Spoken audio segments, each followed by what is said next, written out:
to get a little bit of history into our ears. And, of course, we do that with Harold Peacock from historyouthere.com. And this morning he's got a very interesting story. Good morning, Harold.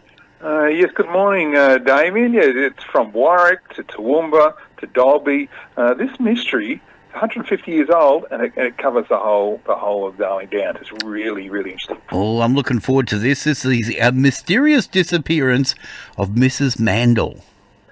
Yeah, that was in 1866. In fact, on the 22nd of March, 1866, Mrs Elizabeth Mandall boarded the coach from Warwick to Toowoomba, having been in Warwick visiting her mother, Mrs Harper. Now, Elizabeth's husband was formerly the sheep overseer at Eatonvale. Now, Eatonvale Station was squatted in 1840 and is one of the earliest stations on the Darling Downs. The ruins of the former homestead are still there today and are heritage listed. Now, during the coach trip, the coach stopped to change horses at Emu Creek. And Emu Creek in the Cambodia district is famous today because that's where author Steele Rudd of Dad and Dave fame spent much of his childhood. But back in 1866, while the coach horses were being changed, Elizabeth hadn't returned by the time the coach had to leave. So they left without her. Now, notice was sent to the police at Toowoomba later that evening. Now, every part of the country for miles around was thoroughly searched by Sergeant Robert Grayson of the Allora Police and a number of others, but nothing was seen nor heard of the unfortunate Mrs Mandall.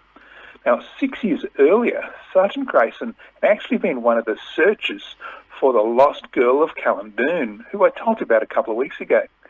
And Grayson himself later mysteriously disappeared. And it was weeks later that his body was found in the Condamine in Warwick.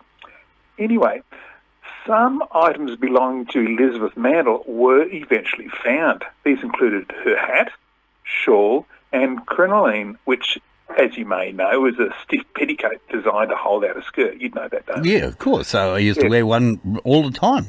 Yeah, and Elizabeth's, well, you have a mysterious background, but Elizabeth's mysterious and continued disappearance made headlines around Australia.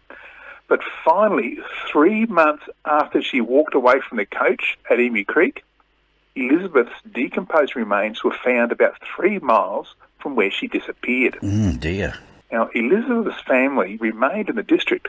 One was a particularly high achiever. His name was Thomas Henry Mandall, who was a well-known resident of Dalby. He was considered to be the best wool classer in the district, having pressed 80 bales of wool a day at the big Jimbura wool shed. And Jimbura is another one of the very early stations on the Darling Downs, having been established in 1842. Its homestead is still there today. It is also heritage listed. But the Mandall descendants had some misfortune too.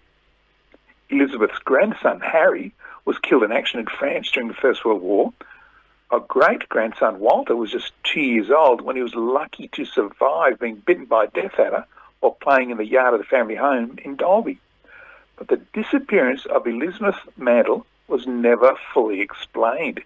You see, firstly, the coach she was on between Warwick and Toowoomba just left her in the bush. The bush back then was deadly, so how could they just leave a woman there, even if they did look around for half an hour or so? Yeah. Secondly, every part of the country for miles around was supposedly thoroughly searched.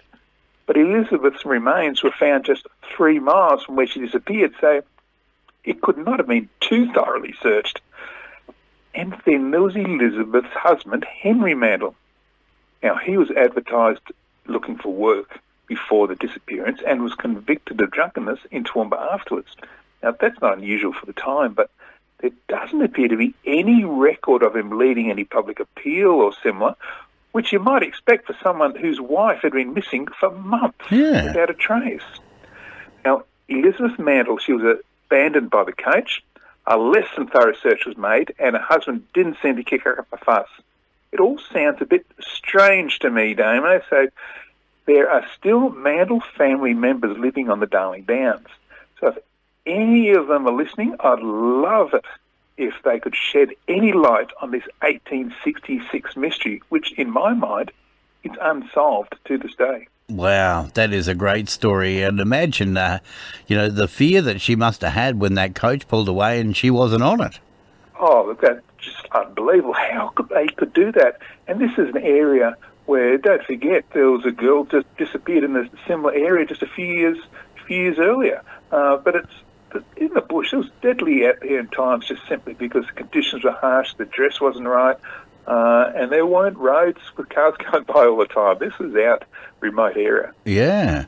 Mate, another great story. And, of course, you'll be posting that up on your website, won't you? Absolutely. Go online to historyouthere.com and it'll be there in the morning. Fantastic, mate. Appreciate it as always. Always a great story.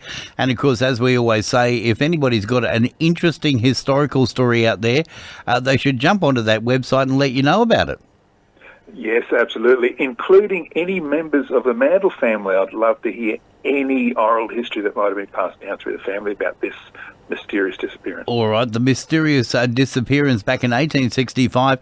If you're a member of the Mandall family and you've got any light you can shed on this mystery, then please get in touch with Harold. And, mate, we'll look forward to chatting with you again next week. Oh, it's another good story next week too. Oh, looking forward to it. It's like a real page turner, isn't it? Well, I hope so. At least a dial or volume turner up. You have a great week, mate, and thank you so much for that. Thank you. There we go, Harold Peacock from historyouthere.com.